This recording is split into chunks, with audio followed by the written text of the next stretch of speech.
Hello, everyone. We are here with the Adelaide, South Australia Materia Cup quarterfinals.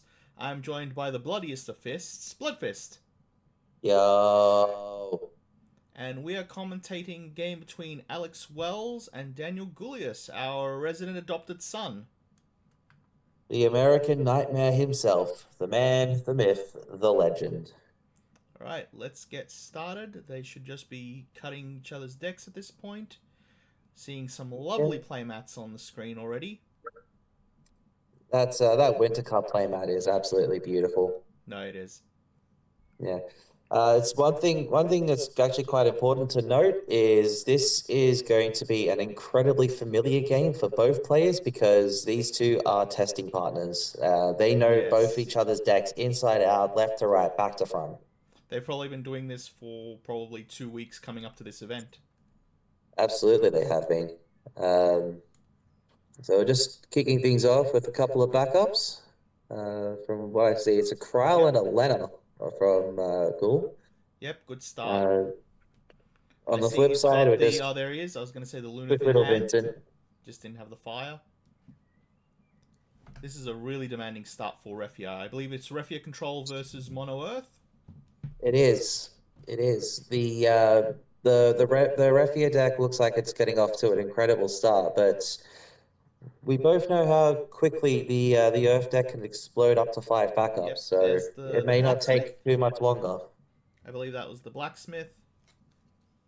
The blacksmith? Sorry. Yeah, the blacksmith. No, that's another leather work. Sorry, that's another miner actually. Minor, sorry. Uh, so we can go ahead and set our next turn up potentially. He's got Epitaph in hand. There's a second wall, so that discarded wall isn't the worst thing to lose. And I believe he grabbed the two cost leather worker. So he grabbed the second miner That was with second the miner. play. Now it's contemplating whether or not he's actually going to go ahead and play the miner, try and hit that leather worker, and it looks like that's the game plan there. Yep. And he hit it. And there is our leather worker. So that's going to be a freebie. And we were literally just talking about how fast Mono Earth can deploy its backups. And there's a fine example of it right there. He's gone from one backup to four backups just in that sort of turn sequence there. Not completely a problem for Refia. Refia doesn't mind the slow game. Oh, there she is. Speak of the devil shall appear. Untaps only Uh, three, unfortunately, so no card draw. But in saying that, it was also a zero cost 7K, so yes, you that certainly now can't can. complain about freebies. That's also a removal spell at this point. Yeah, so Alex has to really watch out with what he plays. It has to be something that's relatively inexpensive, otherwise it's just going to hurt more. I'm wondering, do you just jam the Epitaph out, search out the Leo, and then pass? That's an option, absolutely. Taking one damage is Just not the just slowly worst. get yourself up to five backups because the less cards that you decide to Yeah. play, like the less forwards that you decide to play, the more advantageous it is, and the more you sort of avoid getting creamed by Raffia spins. Oh, he's getting Derp? Derp Yuri? Not Yuri, Chilinka. Derp Chilinka? So maybe there's a need for some wind CP Maybe. at the moment, or it could just be a way to sort of get a dead card out of the deck because the Chilinka is absolutely useless in this matchup. Also, yeah, and if the Leo comes out, Leo gets tucked. No, no, no, he can get one activation of Leo before he gets tucked because priority does not pass.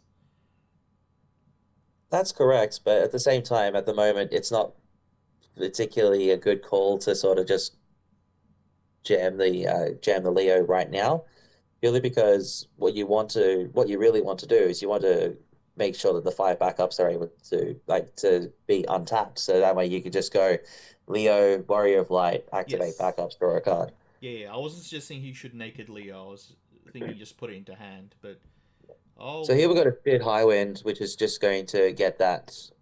beautiful Sid, Uh, a beautiful King Tycoon. yeah, get the Macho Man himself. But does he have the wind The to play question it? is whether or not he actually has the wind CP to play it. If he does, he's going to be in an incredible spot because that's all 4 colors online.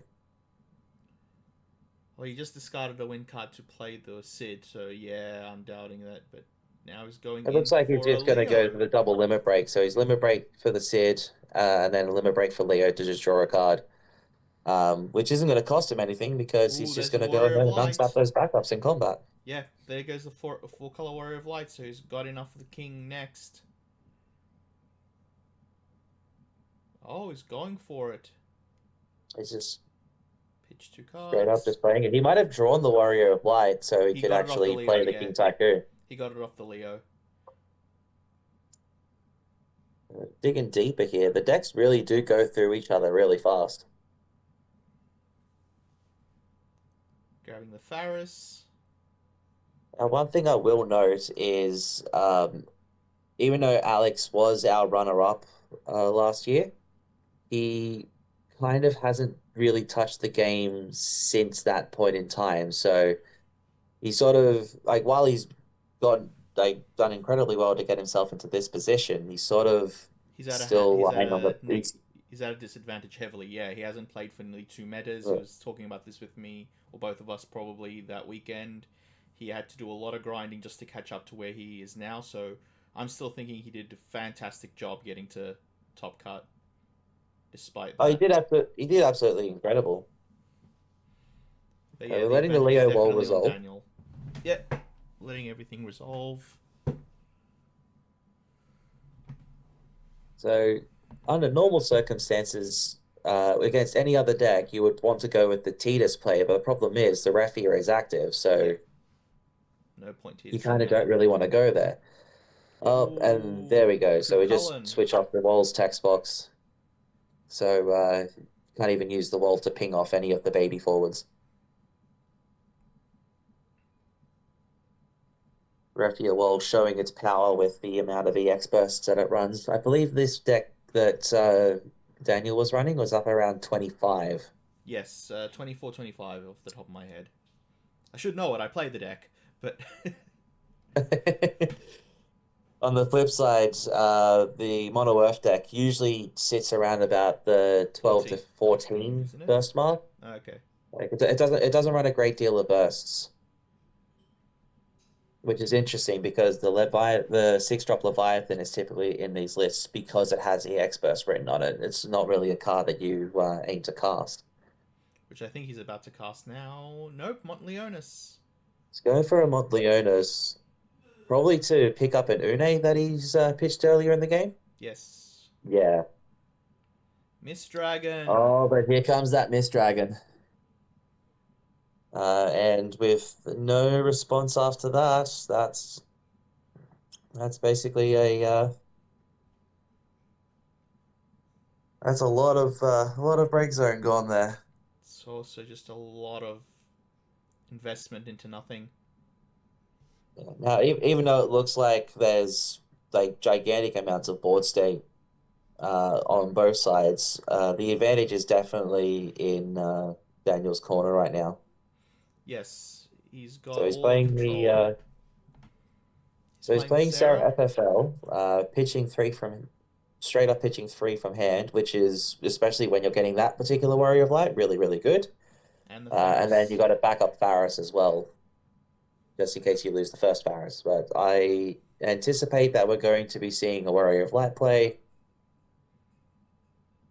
And now Ghoul has 4 backup Warrior of Lights as well, which is very, very relevant. Yep. But even now, the board state is very much in favor of Daniel because five backups, 4 of which, as you mentioned, are Warrior of Light backups. Yeah, he doesn't even need to jam the Faris. He can just tuck the Warrior of Light, untap, draw a card.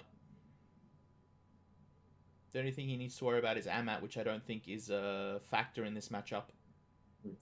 In this case, though, you could still jam the Faris out because in this particular situation, you are actually getting a kill on the Warrior of Light. I was going for the Terra He's going instead. for Terra, which which Gets back Amat. Daniel explains to me during the course of the weekend The Terra in the Warrior of Light deck means that you can at any time just ping off the Terra with the Warrior of Light And and get get back a summon to just jam it. yes, I did it on day 2 multiple times. It is such a good play. Or even when your opponent knows about it, they're just like, "What's in your bin?" I'm like, "Amat, Mist Dragon, Kukullan, Kusith, uh, what's the All of other the summons. Leviathan?" Yeah, and it's just like, so any of those are what they are minus 2 cost. I'm like, yes. It's a genuinely scary combination of cards putting those two together. So it looks like he's going to respond. He's going to Leviathan 6. He's going to bounce the Raffia by the looks of things. Trying to Slow down the get rid deck. of Yeah. the Raffia before, so he doesn't get the opportunity to spin. But the Raffia is just going to come back out anyway. So And now he's tapped 4 Warrior of Lights instead of 3. So, oh, he's going for a ping. yeah, so Killing the he's just going to Sid. ping off one of the forwards there, Yeah. one of the babies.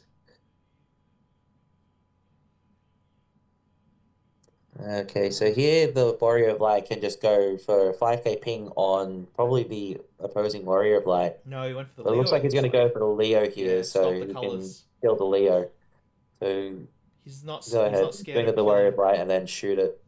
He's not scared of killing the wall because he can just tuck the wall. Well, now it looks like he's tucking the Montleonis to the top of the deck, Yeah. so he can proc that as the damage. It's And that very good call on that one. and that Leo's open. Oh, he's not going for the sneaky damage with the Leo.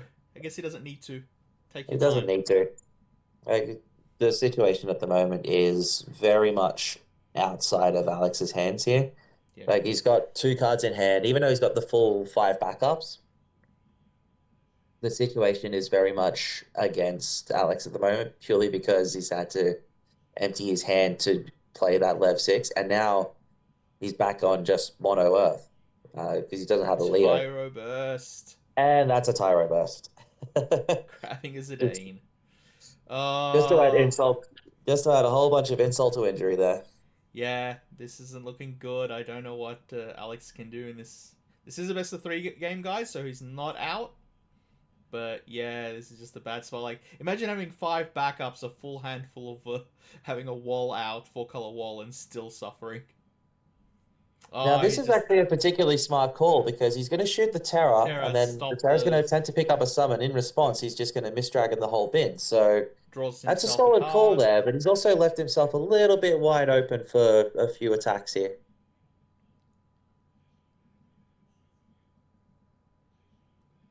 Well, that's also why I thought it would have been a good idea to attack with the Leo because Leo is probably not going to survive that turn, but doesn't really matter at this point. Handful of cards, all the backups of the world. Here He's about to comes the hand Zidane. sculpt, and he kills the Refio with the Titan he just drew off the Mist Dragon. Yeah, which is a good call because then you're sort of empty-handed and you don't have to worry about a Zidane stealing your cards. But And if he tucks, he loses the Warrior of Light, but I think he should tuck. Oh no, he doesn't. He has the 100%, we backups. would Yeah, yeah. send a Warrior of Light to the top of the deck, and then you've got three forward second attacks. So the Warrior of Light's going to take out the Warrior of Light. Now Now here comes sneaky that Leo sneaky Leo.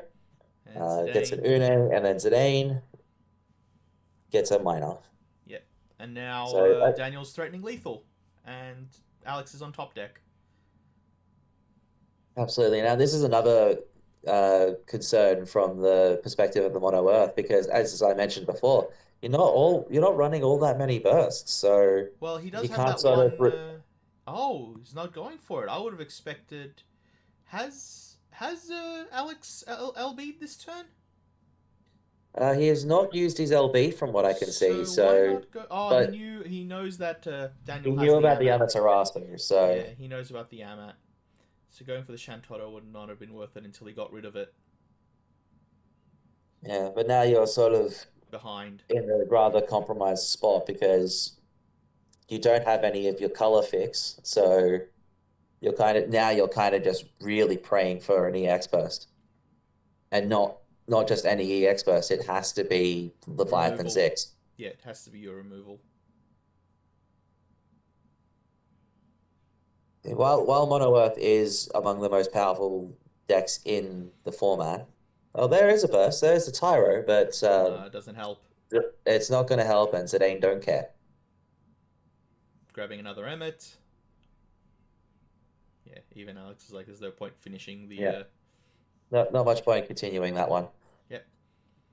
Game one goes So to I can Daniel. understand how powerful the Mono Earth deck is. I mean, we all know how good it is. It's got multiple results across the world right now. Like it's picked up, I believe it's picked up 2 wins in North America. I believe it also picked up a win in Singapore recently. Um, the problem that the deck can have is that against more aggressive builds, it can sort of falter because you don't have the burst count that you really do kind of need to get yourself out of situations like that. Yeah, it's very much that center of the line mid range where it's not quite leaning to one side where it can topple the aggro decks, but also not quite leaning down to topple the to possibly pull out the match against another high control. But I think that's unique to the Raffia matchup. I think it does pretty well against the rest of them. That's also fair, but if your entire game plan is to stick for the long game, and your opponent's deck can do better long game than you, it's probably time to sort of think about its sort of slightly different strategy going forwards. I understand that Mono Earth has got its own central game plan, but if you like, especially since Alex and Daniel are testing partners, you know exactly what you're doing, you know exactly what your opponent's doing, you know exactly what cards are in each other's decks. You even had an opportunity to review deck lists before getting started tonight. But yeah, it might also come down to like a little bit of mental exhaustion and psychology, purely because as we mentioned before, Alex hasn't picked up the game in about 9 months at this point. Yeah, and I think that's like we were saying earlier. That's the adventure, but I don't think that's the decks. More say the players. That's also true. The deck, like the player, also it's not just about the deck that's being played; it's also about the player as well. So Yeah, like if the player is sort of suffering from mental exhaustion, then misplays can really come through and mess up a day. But we're starting off strong this time. We've got Claris epitaph, epitaph. into the epitaph. Yeah,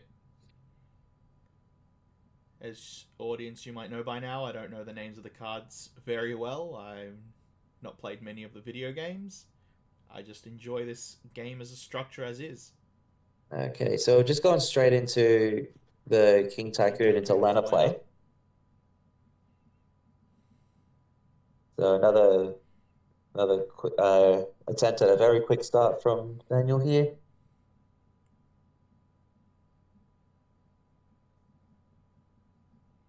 So we're going for a Oh, going minor. for the minor instead. Interesting.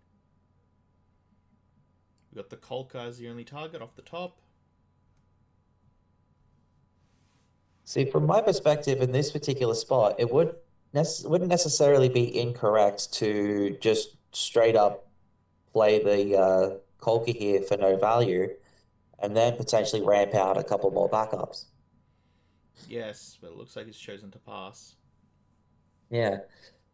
See, I think that might come back to bite him because Tyro. it's one of those matchups where you need to be the faster player. And here we're just going to go Tyro into Oh, wanted the Lunith. fire source to play Um, the Lunith so here. Daniel's all set up for colors at the moment. Unfortunately, he only has two Warrior of Light backups, which can hurt the deck in the long run. But the fact that he's got his colors is the benefit, of course. Tyro is also amazing because it unlocks your LB tech. Absolutely. And in this situation as well, he can freely play a Kryl and not worry about it too much. Kryl or the Sarah, depending on which he gets first, I assume. I personally prefer Kryl in this situation, Because but it costs the equal number either of way works. backups. Yeah? Yeah, Yes, I agree. But I think if you draw the Sarah without the Kryl, you're jamming out that Sarah. Especially because it grabs you a wall, which is online now. that's true. My main sort of thought process is the Kryl would probably be a much stronger backup play purely because you are nowhere near as weak to the Unes that you know are in the opponent's deck. That is correct. So the Kryle, yeah, the Kryle would be the stronger for the matchup, but it looks like he has Luneth and Lena in hand with not much outside. He still has his LB, which is completely open right now. That is true. I think that's also a Shantotto in hand, which is amazing to have but useless in this situation. It's another reason to hold yourself at four backups as well, especially considering that Warriors of Light, Doesn't break the not many of their backups, backups are breakable. except the Sarah. So it's basically just the Sarah Yeah. FFL that can sacrifice itself. Mono Earth doesn't mind going up to five backups very quickly, especially if it uses miners, because it can then sacrifice the miners and like cash them in for a card. Oh, Here we're going to full see a Luna Freya discard though. with full discard, not using backups. Interesting. Let's see what the game plan is with this one. We're going to try and go deep into the Warrior of Light here. But it looks like we're going to get Tyro to search for the Warrior of Warrior of Light, Light. which is a very good call. And then we can just jam the Warrior of Light and start hitting face. Yeah, that was very good. And also, card draw, it means that you basically did that play by discarding only the one card. Yeah, you did all of that for free, Well, one essentially. card, but yeah. Because he went from 3 cards in hand to 2. But yeah, I'd still pay 2 CP to do 1 point of damage to the opponent, and also whatever you draw is whatever you draw. Just keeping in mind as well, limit breaks are priced essentially so that they cost two more than what they would if they were in your hand. So Yeah. you have essentially done the Luna Freya play for no cost. And here we can see the Terra play. Grabbing a Cucullin. And now you have every single summon in your bin in your hand. Yep.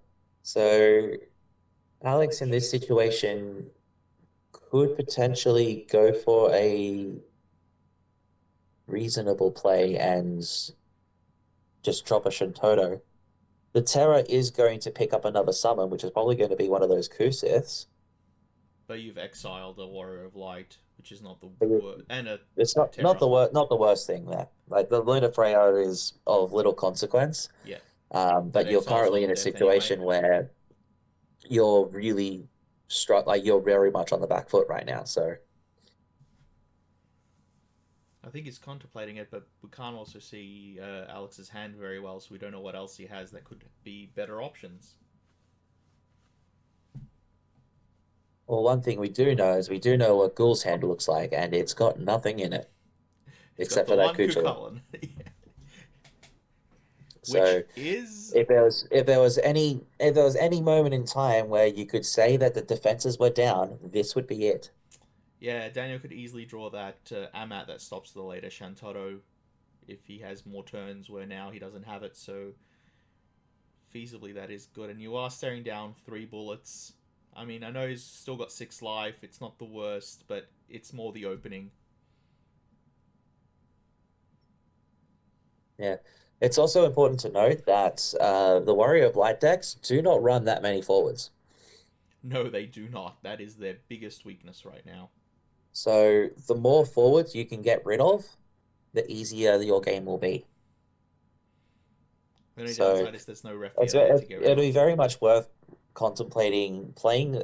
If you've got the backup Shintoto, play the backup Shintoto, and then if you've got the Mist Dragon, in response, then you just Mist Dragon the bin.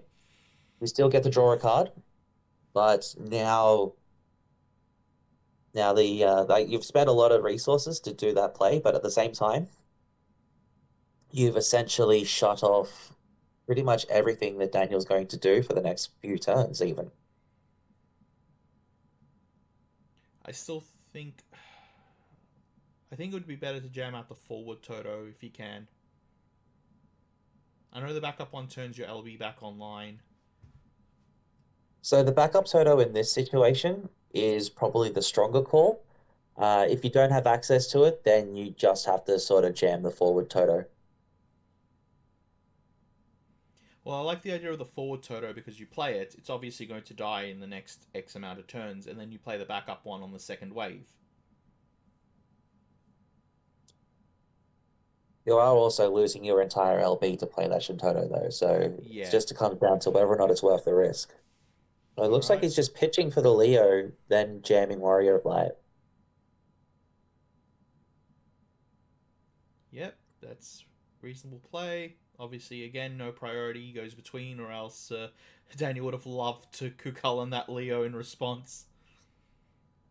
It may have been a good call to Kukullen the Leo in response to the Warrior of Light untap, because then that sort of shuts down a lot of what Alex could potentially do in the follow-up turns. Oh, punching the other wall. So we're shooting the Oh, so Warrior of Vincent, I Light. was going to say, Ah, that's a there Vincent we play. go. So we're Yeah, using the Warrior, shoot the Warrior of Light, and then use the Vincent Vincent to to shoot it shoot it again. again, yeah. I was going to say that's a Vincent play if I ever saw one, I just couldn't see his hand.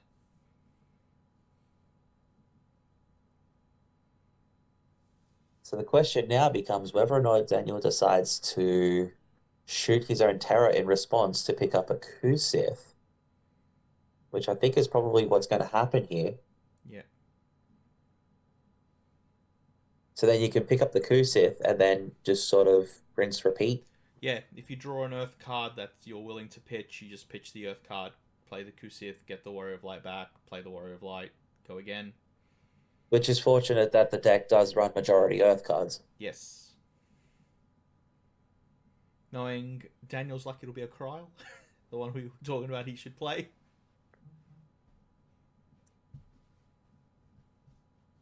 Which is probably a an awkward situation there. Yep, just a straight pass there from Alex. And there is the Amat. See, this is the sort of thing that I could probably contribute towards not having played the game for a while. You can always use the Vincent first to play to shoot the Warrior of Light, and then go to combat, attack with the Warrior of Light, and then shoot the opposing Warrior of Light. Then the situation becomes, do I let it go and then block with the Terror, or something along those lines? Yeah. It could have also used the Vincent to try and force out the Kukullen, but it doesn't look like he's done that. It's just sort of, because then the Amaterasu would have been in the damage zone. Yeah, that's hindsight. You don't know what's on top of your opponent's deck. Alex is wondering, there's so many EX bursts. Does this one little damage suddenly give my opponent another Warrior of Light from deck? It's not that easy. Against the Refia deck specifically, the EX bursts are relevant, and you kind of want to go in that one big swing at the end. Of course, no disagreement of that, but it's just one of those things where you could have, at the Oh, very least, hitting a Warrior of Light here does sort of slow things down a little bit. But I don't know, it just kind of feels like it's those little things, you know? Like, yes, we've got the power of hindsight, and we wouldn't have known that the Amaterasu was going to get flipped over there. We also don't know exactly how worried we are about Amaterasu in the first place. And here comes an Ingus, and that's Daniel a just resolve. deciding whether or not he's going to go ahead with the Amaterasu, and it's probably not the most ideal to go ahead with that, but here comes I the think it's Montleone instead. fine. That is definitely something that is worth throwing an Yes, Amaterasu at. and I think that's why he's fine with it. Yeah, It's not always about amatting the thing in front of you. It's about amatting what it could possibly bring. absolutely. And when you're not actually scoring a kill on the forward that you're using an Amaterasu on, it kind of does feel bad. Yeah. So I think that was a fine decision to just pass there. Problem is, Ghoul is on the back foot right now, and it's how does he recover? Doing a quick count of how cheap Montleone this is right now. Well, this might be a strong way to beginning that recovery. So we go for the Montleonis, and we're just going to go ahead and slam the Amaterasu, aren't we? He's asking Yeah, what the because we've got targets to are. target the Yune. Yep. Because we knew he pitched the Yune earlier on, but cannot let that come back. Daniel doing the smart thing there of making sure opponent picks the targets before jamming anything out. 100%.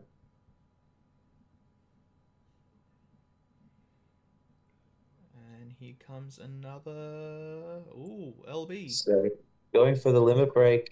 Is that limit break Titus? It is. This is a bad move. He This doesn't might have be a cards in bad hand, does he? move. No, Oh, he because he's does have got one card in Cucullin in hand. hand. But there is the Cucullin. This is exactly what we were talking about just before. So Yeah. the Titus paying the ability creates a Pays stack. 1, Cucullin's the Leo, you no longer have access to water. Absolutely. So this is exactly the situation we were talking about just before. Yep. And why it could have been more beneficial to play the Vincent before the Warrior Blade, because then you could have potentially forced out the Cucullin. But in this particular spot, that's kind of hurts. And now we've got even greater value of information from Daniel, because he knows Alex has got one card in hand and it's a Lev 6, most Also, likely. here's the other issue as well. Alex just used their LB, so no more Shantotto from LB. And that's also true. Less of a concern though, because Mono Earth does run a huge amount of board wipes. Yes, so we got Genova Synthesis, we got Shadow Lord, we got You've got the Neo X backup Death. Shantotto, we got X Death. So there's a wide range of options there. And speaking of Shintotos, let's just jam one out. Using Kusith, get it back, just play it. And straight pass.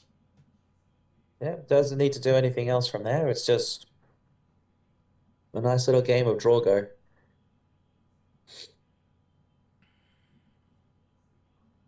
So the awkward situation now is that Alex has committed a whole bunch of resources into trying to stop or continue his game plan, but he's gotten no results out of it. Again, this could come down to like inexperience of the matter and not having played in I also think it's just for a like a long bad time. matchup. I also think it's just a bad matchup. Refia does everything that Earth deck does more efficiently and better. The only advantage the Earth deck has over it is it has more forwards. It also isn't as susceptible to color lock because all of the cards are Earth cards. Yeah. The other thing is, I think when that Earth deck was designed, conceived, built, whatever, it took a lot of decks into consideration. Refia, I don't think, was one of them. I Speaking wouldn't of Refia, necessarily agree with that sort of thought process, but I can understand where you're coming from with it. Like Refia Control was a known deck when the Mono Earth deck was built. It just got additional tools in this scenario. So here we could just see a Titan come through, getting rid of the Refia. You don't get to change phases and untap. No free forwards for you, sir. And that's another thing that is a bit of a weakness of the Refia deck, is that all of their forwards are actually quite fragile. yeah, they outright die to any 7k ping, which of the Fens can do very easily. Most of the key pieces are 3 cost or less, which is also a weakness because we got the Lightning Cloud. So yeah, that the Refia deck has some very fragile numbers in it. Like with the I think there's I think two different forwards that are, well, maybe three different forwards that are higher than the 3 cost, which is Warrior of Light, Arc, and Une. So even Ixion can just clean a board state really fast.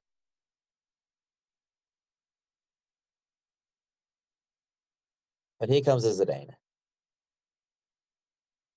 I also would like to quickly apologize to everyone. I believe there was an echo in the recording. I think I have fixed it now.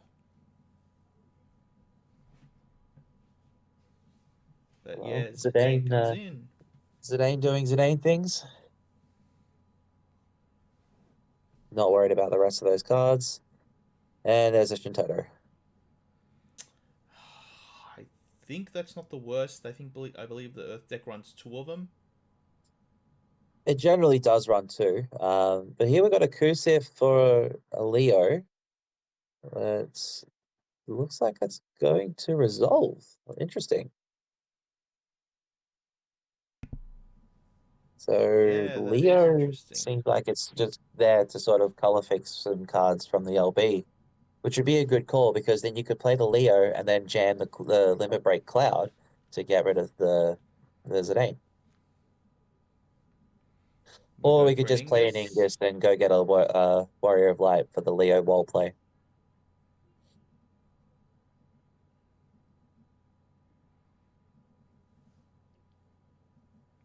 Yeah, it See, it's looks really interesting to actually watch these two decks in action because it's just a game of haymakers.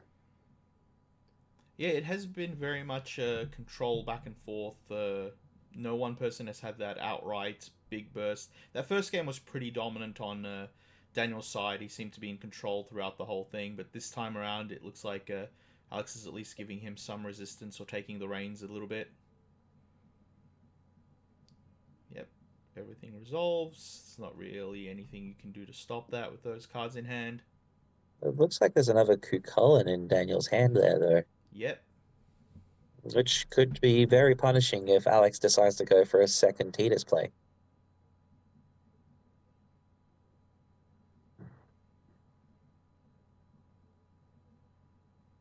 is he? Looks like it's all backups in hand, so LB is your only option.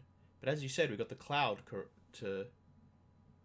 Oh, Yeah, well, we won't have it anymore. We are going for the second Titus, and here comes the shutdown with the Kukulin. two. Twice in one game. Oh no. That's Oh. not good news. You do have a big board state. You are sitting at a good, pretty comfortable board state right now. And you aren't worried as much about Shintoto because LB's gone there won't be on much from Daniel's that side, sort of and there's perspective. But that is a King Tycoon that's going to go get a Faris. which may turn the tides. But yeah, like there's no point worrying about Shantotto. LB's gone and the backup is out. So yeah, that's locked. So you can sort of dump hand and go for it.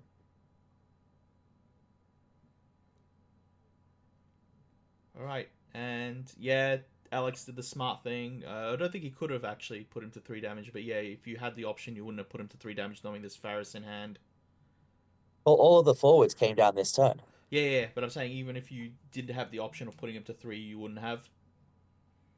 You would, yeah, absolutely. You wouldn't worry about it, especially since the deck very much switches on at damage 3.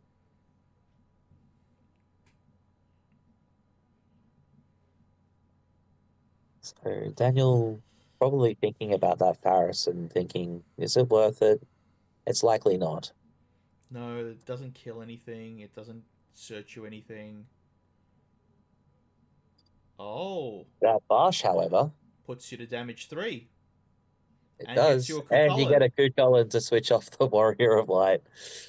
Ah, This is just the Kukulin in this game.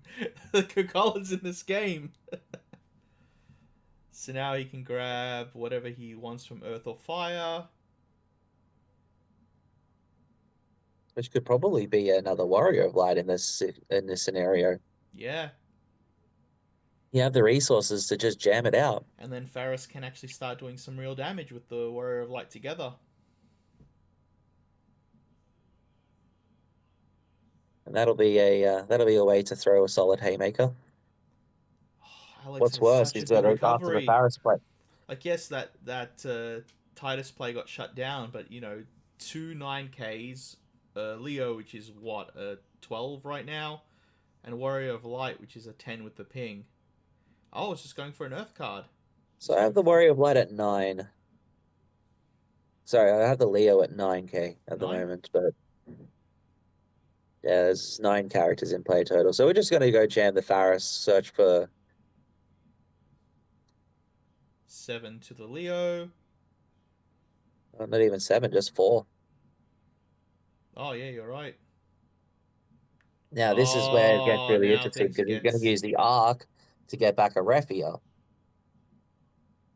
and untap a few backups.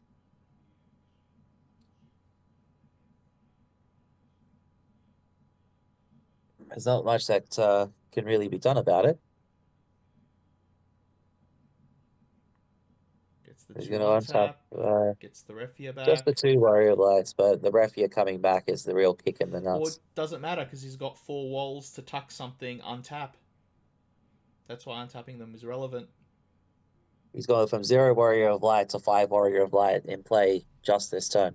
And Lunith is there to give the Faris haste if he wants to start killing, but I think Faris will be running into a wall at that point, so I don't think that's a good move.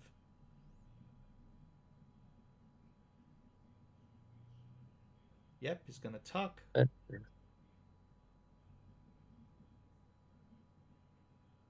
here's the situation. He can just go ahead and potentially just get the Tidus out of the way, Oh, the or the Leo Leo. that he's pinged. Interesting.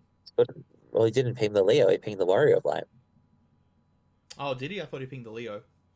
Mm.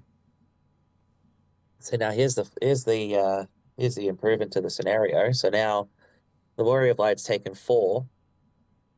If the Pharah swings, that's 5. It takes 2 pings to kill off the Warrior of Light. And that looks like what we're going to go ahead and see. The Warrior of Light doesn't have a text box, so it can't actually shoot back. Yeah, but it's a 7k running into 2 9ks. I know it trades, but... Oh, I guess if he's trading up, he doesn't care. Yeah, he So kills the then Warrior he of Light. shoots there, and then Takes the damage. yeah, Oh, there's some... just double checking the situation. Yep. Leo in hand. Goodbye, Leo. Yep.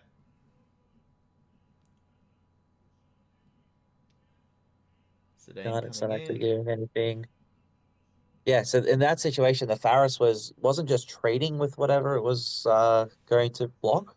It was going to actually potentially take another thing out as well. So, And there goes the Vincent to kill the Refia. which is a solid call in this situation.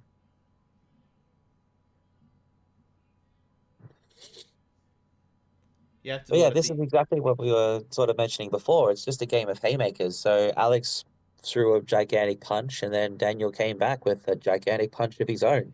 Let's see if Now, Alex can throw another haymaker back. exactly. So it's basically who runs out of steam first.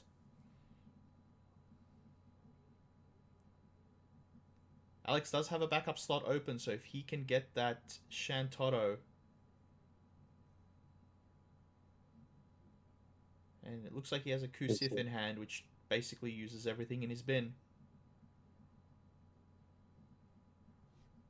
The question is more whether or not he's going to have the resources to actually play the Shintoto afterwards.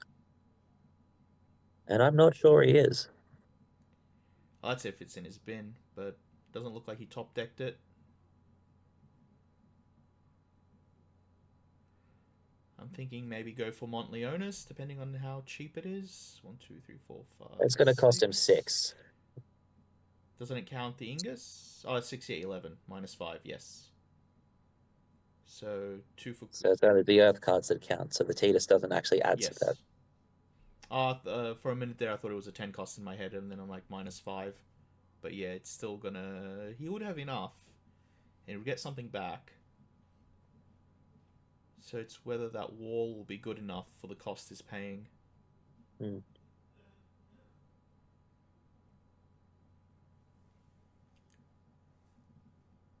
Yeah, Alex The, really the thinking right awkward now. part, well, the awkward part is if he uses the Montleonis to get back the Une, for example. He might turn this around. Well, what does he bounce? Yeah, everything does something. Every single card in that board state has a phenomenal ETB trigger. Yep. So maybe not Une.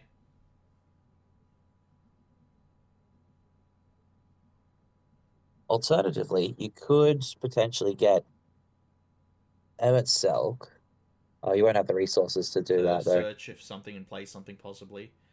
Also, we know ourselves that Daniel does have an Amat in hand. It's whether he has the fire. Did he not use the Amat earlier? He drew another one, I believe. Oh boy. Yeah. So yeah, Kusith something, possibly want the owners play it, get something else, have a board, and hope the next top deck is better. Otherwise, I don't know what other plays Alex has here. Like, if he doesn't have the Toto, he doesn't have the Toto. I would have jammed it out. Into an Ami or not, you jam it out at this point. I'm trying to think if there's anything else. LB's gone. It's really deep in the tank right now. Yeah. Going through what cards he's got in the break zone, going through what cards he's got in his hand, Can going Mont through what cards he's can got in play. can Mont bring back Warrior of Light? Montleonis can bring back the Warrior of Light, but Maybe. that's probably not the most ideal in this situation. Not to mention that Zidane is essentially a clock in its own right, Yes. because none of Monoel's forwards not named Leo can actually block that thing. I was gonna say I don't think at this point he has any option for the Zidane besides another Titan or another Vincent, but I believe the deck only runs one Vincent and two Titans, and I think we've seen both of those. I think this particular variant does run the full set of Titan, Yes, it is three. just because it's the most efficient form of removal that Mono Earth has access to. The other thing is he could have the Neo X Death or the Shadow Lord in hand, and he's just contemplating what the best option is.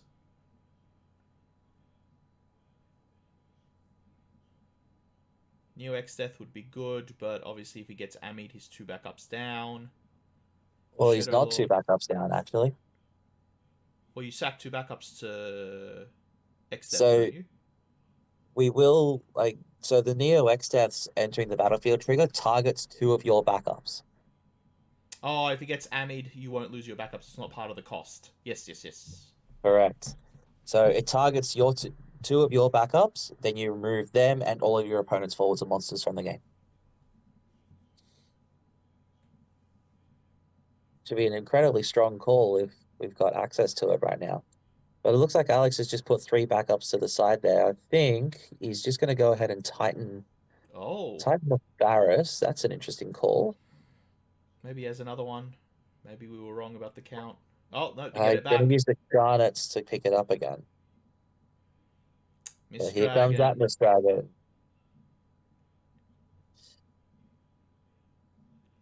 And that's the Ami in the last card in hand. I just saw it. Yep. Oh, this is not good.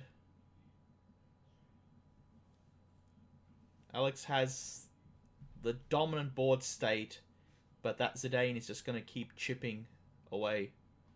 And with that Ahmad in hand, Daniel can just relax, The take Zidane things as isn't they just come. going to be chipping away It's also at chipping the at the damage hand. zone. It's also going to be chipping away at that hand as well. Yeah. Like if there's anything that Alex ends up drawing that's even remotely relevant to the course of the game, it's just going to disappear. And that's a lot of people think about Zidane as just this sort of, oh, you don't really win the game off of it, but it is a phenomenal disruptive tool. Oh, Thoughtseize every turn is amazing. Oh, it's even scarier than Thoughtseize because it's removing the card from the game. It's not just putting it into the break zone. No, it's just it's such a good powerful card. All right, what are we gonna actually? I'm surprised Daniel's actually going to play anything. I would have just tried to I think what control. he's going to try and do is he's going to try and use it, like try and play another Faris to go get a sneaky wall, No, he's going or for he's going to go Luna Luna Freya, Freya. Oh nope, he's thinking about it. thinking about what cards to keep in his hand. No, he's going for five now. Ah, this is the Tidus play. Titus. See, you may not have permission to use your Tidus, but I do have permission. Here Yep. comes the water, Sarah and the Tyro for the water. so we can. So we put Ingus on the bottom. We put probably the miner on the top, and then we draw two cards. And then the Zidane can sneak underneath and get that 3 point of damage in. That we guarantee is not going to be a burst. And he drew a fire card, that Terra, to play the Amat. So he's going for the swing. Oh, he's gonna go Well, with Barsh first. That's an interesting call. Oh no! No, there we go. That's the one. And it's a Kusith. He's You, gonna let him keep it. That's well, his spin's but empty. then because His spin's we're not, empty. that's also true. We're also not all that concerned with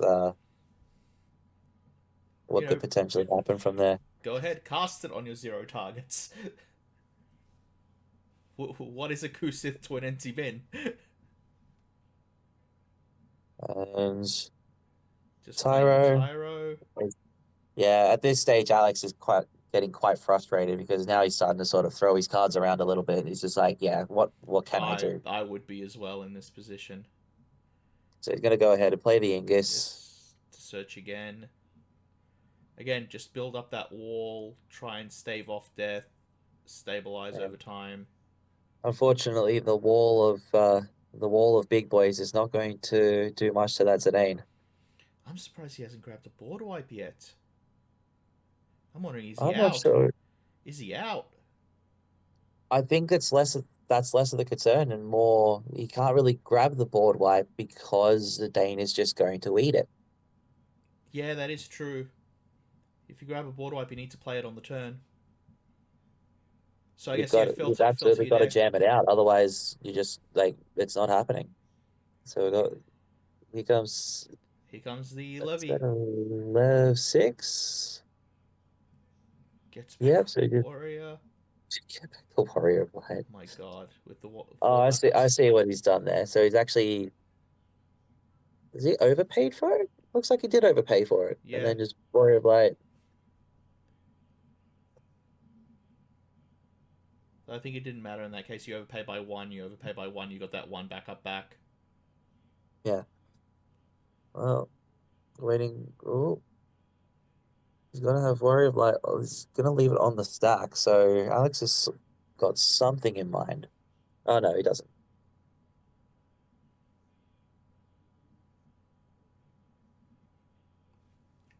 Jam out the Terra, or do you hold up the Amat? I would hold up the Amat. Well, you could potentially do both. Yeah, he does have 3 fire sources, and he's got the dead backup in hand. Yeah, so that's the trial. Play the Terror, pick up a Mist Dragon. He's grabbing the levy. Yeah. Oh, I guess that levy's going to be discarded to the Amat. Oh, and there's the Shintoto. Oh, that's the killer. Damn it, yeah. Yeah, that's it. That's Game is over there. Yeah, and just the Warrior of Light Haster getting in. Oh, that was the last thing you wanted to see. Plus, as well, that the Lev 6 costs 2 less as well, so yeah, and that's the end of the feed. But yeah, that was such an intense last game. First game was a bit of a blowout, I felt. Daniel just had the advantage quickly and just build up momentum. That second game, Alex was coming back a few times, would stabilize, then fall back, stabilize, then fall back. There's just way in that particular situation. I think it's a combination of inexperience with the meta, inexperience with the deck, and a whole bucket of inevitability from the Refia, because we know for a fact that Daniel has been on that deck since the new set came out. Even before it, he's been jamming that deck. He's been playing it. He's been perfecting that list. Yes, he played it at Gong. He came second at the regionals at Gong. So, yeah, he's been pushing that deck for quite a bit. So he knows it back to front. He's been in the game for, he hasn't stopped. He's been pushing hard. He's been practicing non-stop. Or even back home in the US, he's been playing that deck against a lot of players that people can consider among the best at the very least in America with that deck. So he knows the deck, he knows the deck, he knows the matchups, he knows the strengths and weaknesses, he knows the ins and outs. Yeah. But that is the end of the quarterfinals. If you've enjoyed the video, please drop a like, a sub, press all the good buttons, leave a comment. We'll be back with the semis soon.